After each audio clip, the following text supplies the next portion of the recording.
All right.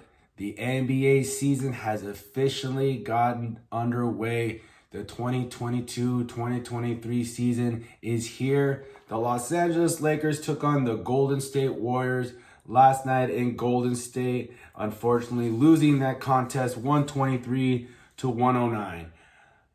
It was the Golden State Warriors ring presentation, their banner revealing. It's one of those situations when you are the opposing team and you have to watch such ceremony. Of course, we've been fortunate to see many of our own, but it's still, it's a little annoying, a little irritating to have to sit there for what seemed like hours upon hours. Steph Curry, thought, hey, let me go ahead and kind of audition for the country as a host, right? Maybe can have a gig. I know he has shows. What is it, the Cubicle or the Cube or some game show or something? I'm not quite sure. But yeah, wonderful presentation. Got those nice fat championship rings. Got to see Toscano get his, which is nice because look, the man has grinded through so much. To see him mic'd up, to have his mother there in attendance, and you even have him saying, "Hey, yo TNT, get a look at my mom." That was really cool just to see that embrace. At the end of the day, regardless if these players are on other teams or we're playing rivalries or whatever the case may be, it's always nice. It's always one of those moments why you kind of love sports is the underdog story, right? To watch a player or players make it to the point that they have in a situation where it might have seemed very bleak, and to take those steps forward, to grind, to progress. All it really takes is one opportunity.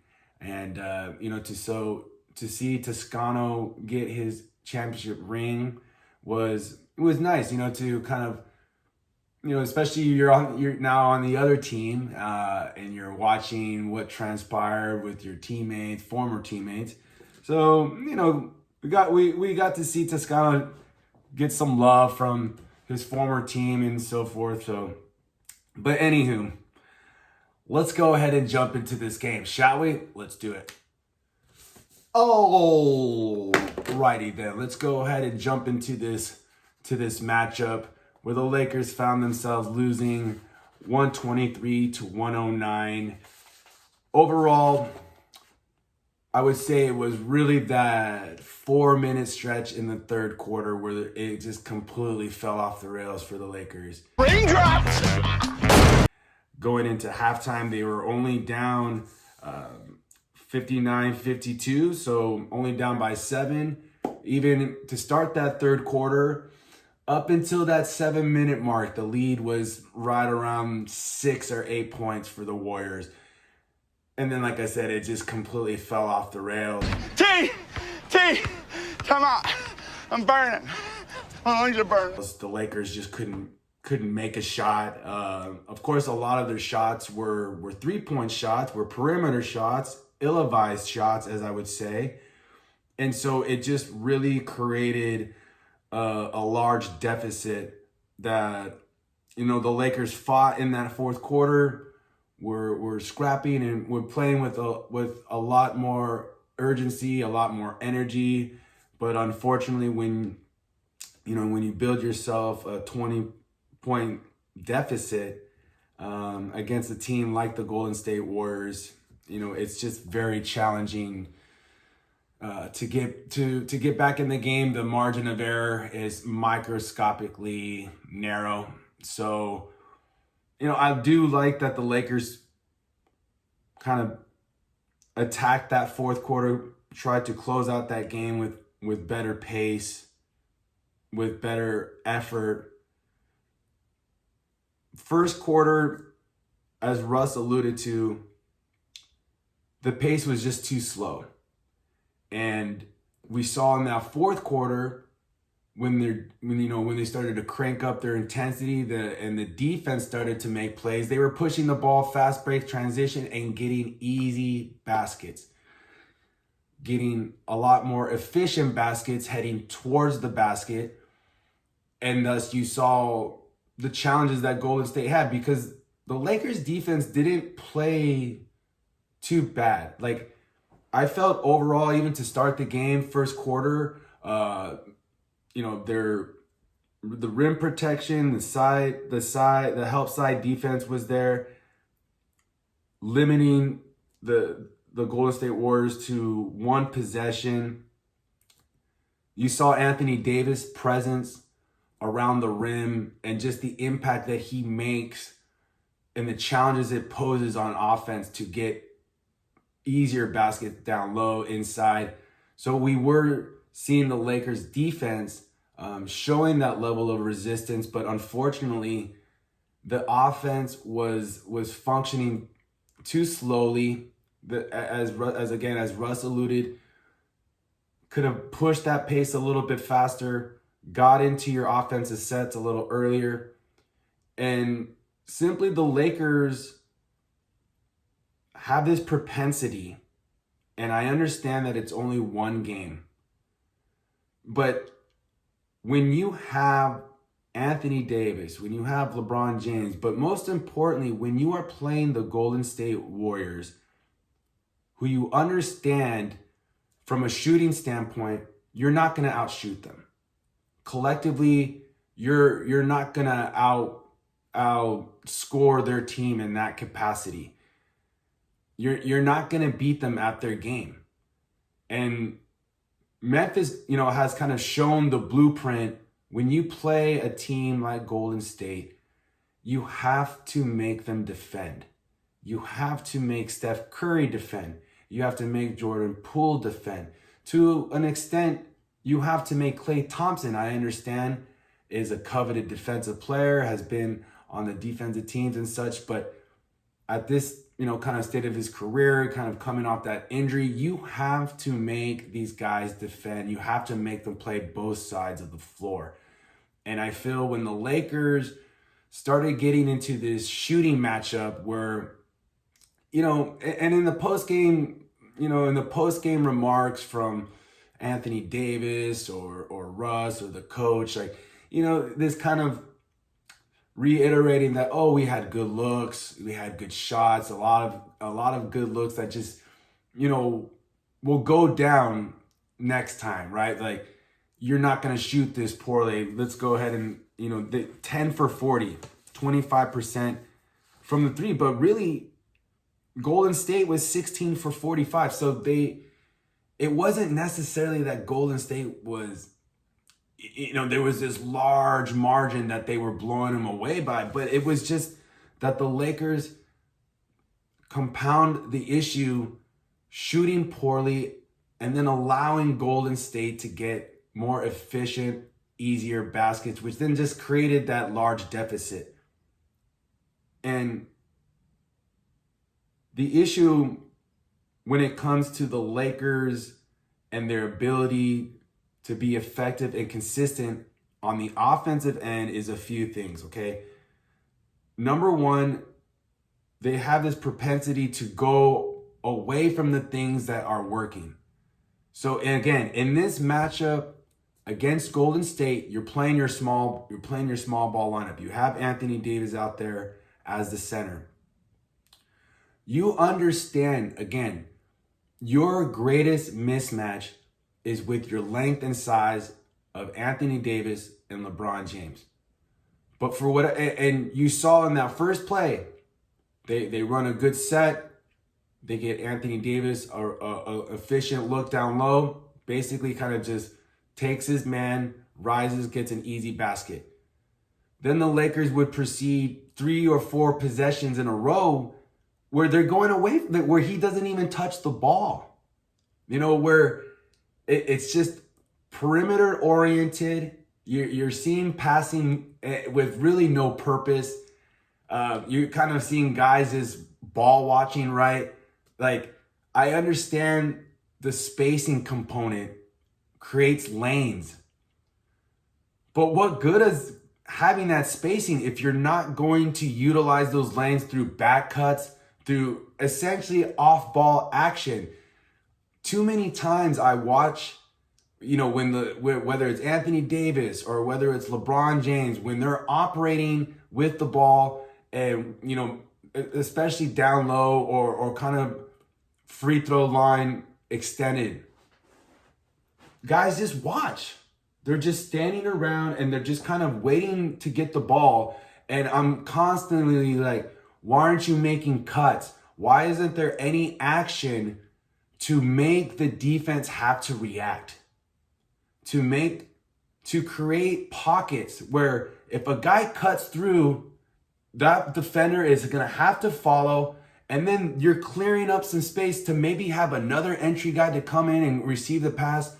You're just making the defense have to react. And against a squad like the Golden State Warriors, that is collectively a smaller team, physically wise, they're not a very physical team. They're more finesse. You have to get into them.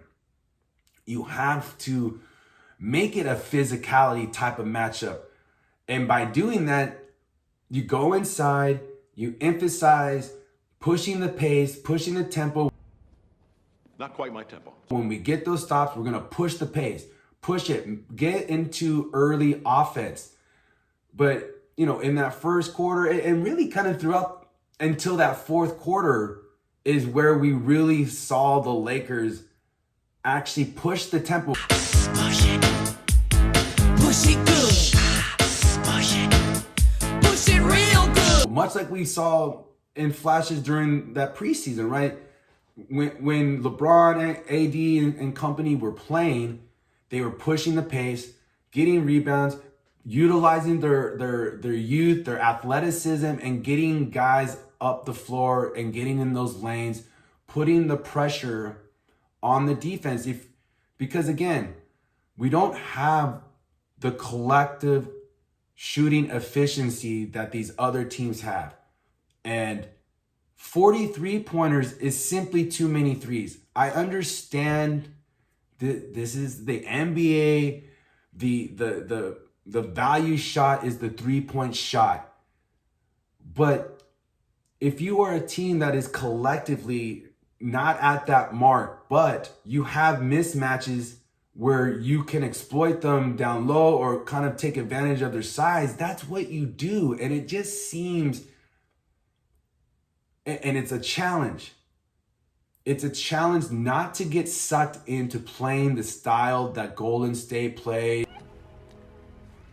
That's bait. Or, back when it was Mike D'Antoni, kind of getting in this matchup where you want to try to outshoot the team and operate in that fashion. And really all it does is it takes the pressure, it takes the ownership off of a player like Steph Curry to have to defend. And you saw in that fourth quarter, when they started to push the tempo, when they started to create more pace, that is when it became a game. That's when, and unfortunately, they were already down by 20 or so.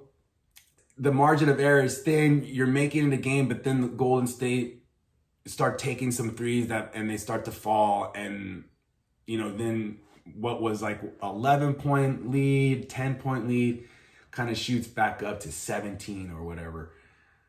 But I just felt that, again, overall, it was really just that third quarter. I would say, it was, let me see, it was, I'm going to write it down so I can remember.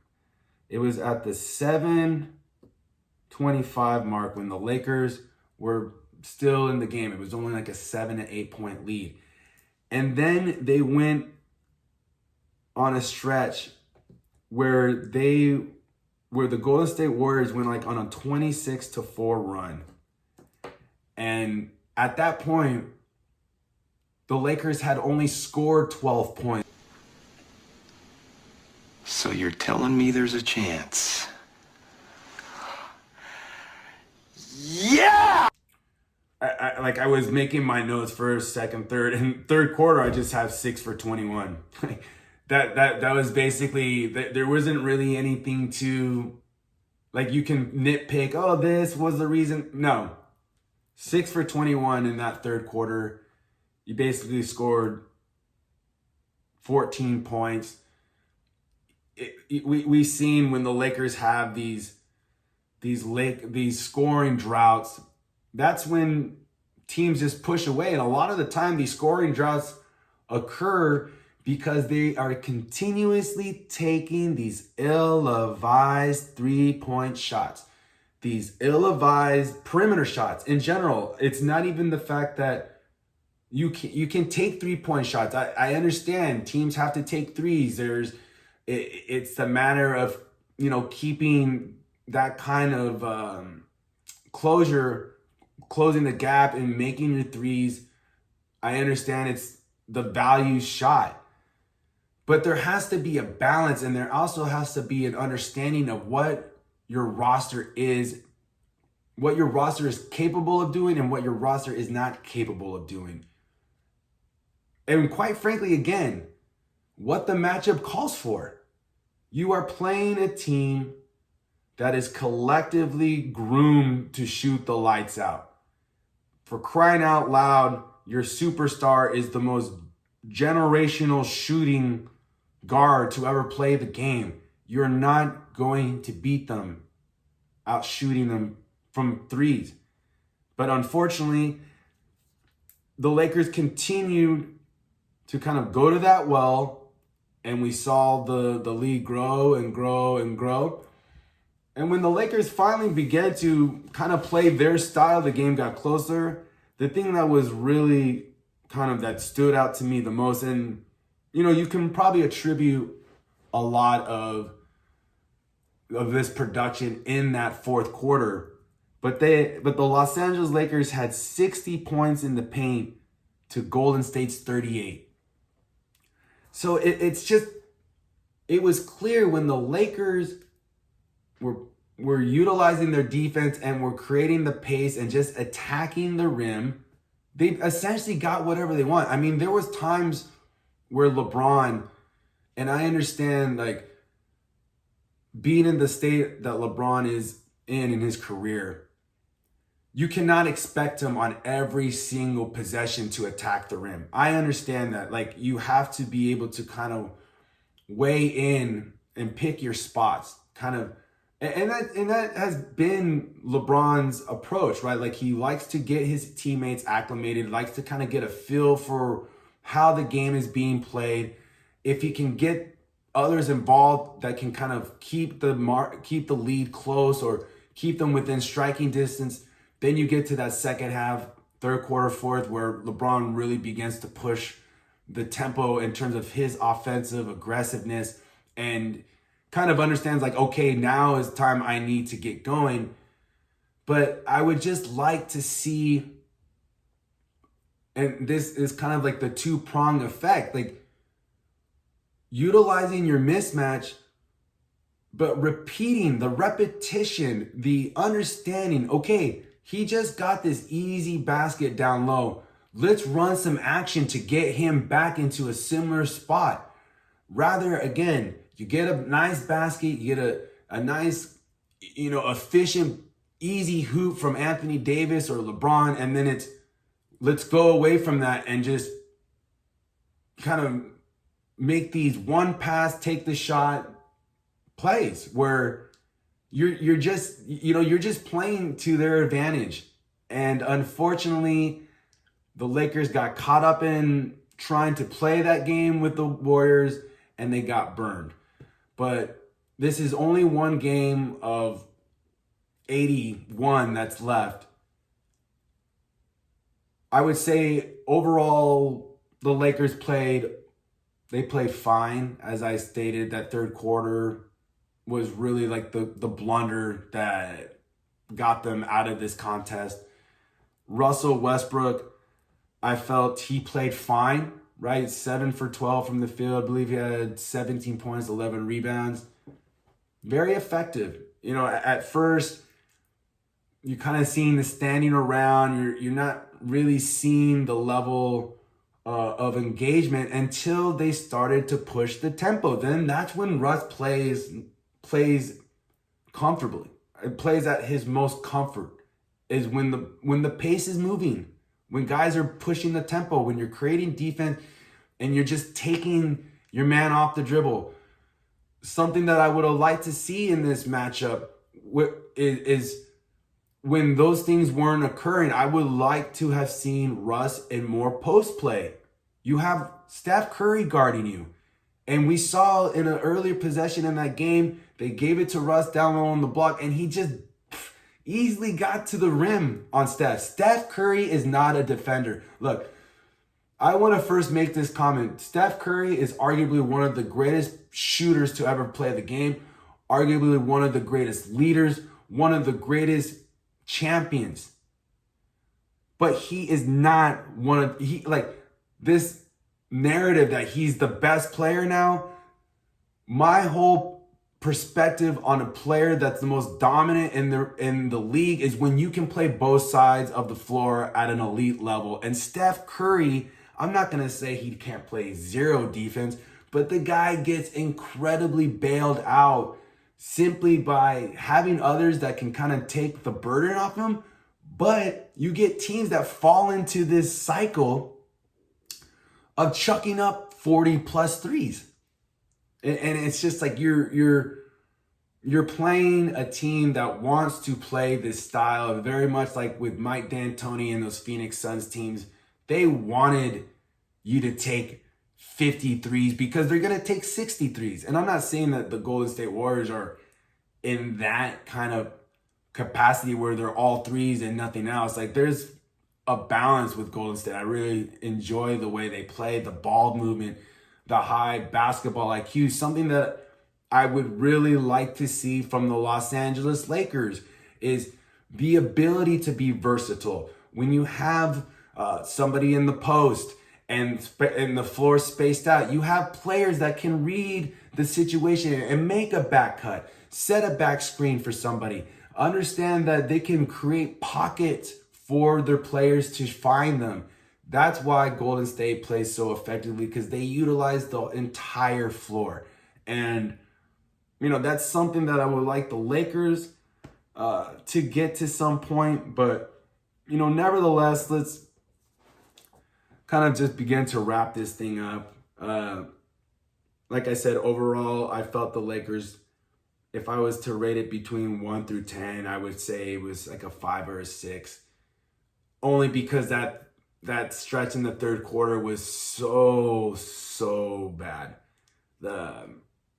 It really was almost like that stretch kind of gave me the tremors, like the cold sweats of what took place last season, and just guys just looking defeated, guys, just not even committing to getting back, players turning the ball over, guys having their heads slumped down. And I'm like, oh my God, come on. Is this already the kind of the reaction we're going to get when we find ourselves in a hole? But fortunately, I guess I shouldn't say fortunately, because they still lost. And I don't know if sometimes you say, well, this little sample size is maybe something that they can carry into the next game, right? They played with the level of urgency and focus in that fourth quarter that maybe that will carry on to the Clippers. But, we said that before, and again, it's one game, but we've seen this before, and I'm hoping that Ham and company can reinforce the components of what is going to keep you in these games. But most importantly, if you're gonna have any chance of really making significant stride this season, it has to come from inside out basketball. I understand the 4 out and 1 in. Like, I get all of that. I understand that the game has evolved into a 3-point shooting contest. I understand that. But it's kind of like trying to place a square peg into a circle hole. It just, you are who you are. And there's nothing wrong with it. There's nothing wrong with having Anthony Davis and LeBron James, two tremendously long and big superstars dominating down low. It's like sometimes the game, you know, it can, like I said, sometimes you can make the game too complex than it really needs to be. That's not it at all. Do less. And I just felt that the Lakers missed a tremendous, advantage. Like I said, 60 points in the paint to Golden State's 38. It was clear from the beginning that you were going to have your way in that capacity. And the defense that they were playing was good enough to create that type of efficiency throughout the course of the game. But again, it's one game. You're filling out your opponent. You're trying to, you're just trying to kind of get into your leg shape, right? It's the first game of the season. But we have the Clippers coming up on Thursday. Already have kind of been hearing the national consensus rooting up the Clippers again. But hopefully we can, like I said, hopefully this fourth quarter we can kind of take just that fourth quarter and play it for 48 minutes, which is the greatest challenge, not for any team. For a lot of teams it's a challenge, but it seems to be an even greater challenge for the Lakers to just play 48 minutes of, again, there's going to be runs, there's going to be momentum shifts, but just recognizing who you are as a team and being disciplined to stay in that style of play and understanding that is going to be the key towards how you win these games, how you are able to get yourself back into the mix of things. You have to play within yourself. But that is all I have for today's show. I would also like to make a note that because we are now officially in the NBA season, this is it's here. We're in it. We're in the thick of things. The NBA season has now arrived. I'm going to be changing the title of this channel to Are There Lakers to Talk About? It's kind of like a pun on Arthur, with the fist, Arthur. But so that's going to be kind of the channel name moving forward. I will still have in the description box Sports Most Wanted. I just don't want there to be any confusion. I had alluded on a prior episode that I was considering changing the name. I wasn't really feeling it. I feel now that I'm talking about the Los Angeles Lakers, my focus will be on the Los Angeles Lakers. I wanted to create a name that was more dedicated to that. Arthur Lakers to Talk About. So we'll see how that goes. Again, please subscribe to the channel. Please leave your comments, your questions down in the comments section. Make sure to hit those notifications so you get the update when a new episode comes out. I will also leave in the description box where you can find my Twitter handle, where you can find my YouTube channel. And remember, stay calm. It's the Lakers. Peace. And remember to stay calm, be Lakers. And remember to stay calm. And remember to stay calm, be Lakers. Peace. And remember to stay calm. And remember to stay calm, go Lakers. Peace. And remember to stay calm, go Lakers. Peace.